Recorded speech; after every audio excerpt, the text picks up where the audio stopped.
हाँ, हम लोग अब तो प्लानिंग कर रहा है वो पाकिस्तान में मूवी रिलीज करने के लिए।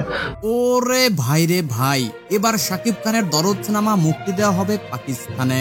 চলছে বড় পরিসরে পরিকল্পনা। বিস্তারিত জানতে ভিডিওটি শেষ পর্যন্ত দেখবেন। সম্প্রতি গোল্ডেন ভিসা পাওয়ার জন্য দুবাই গিয়েছেন বাংলাদেশ ফিল্ম ইন্ডাস্ট্রির mega star Shakib Khan.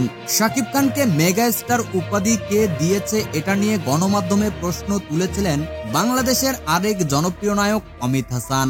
Superstar থেকে আমরা দেখলাম এবার মেগা স্টার চলে আসছে। এটা কে নাম দিয়েছে? এই নামটা কে দিয়েছে?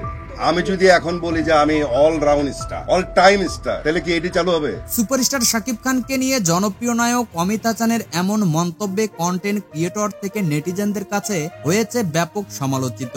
গোল্ডেন ভিসার জন্য দুবাই অবস্থানকালীন পাকিস্তানের একটি গণমাধ্যমকে সাক্ষাৎকার দেন শাকিব খান। করেছেন দরদ সিনেমা সহ নানা খুঁটিনাটি বিষয়ে আলোচনা।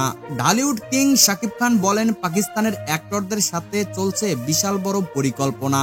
খুব শীঘ্রই হয়তো পাকিস্তানের প্রথম সারির কোনো নায়িকার সাথে করতে যাচ্ছেন সিনেমা।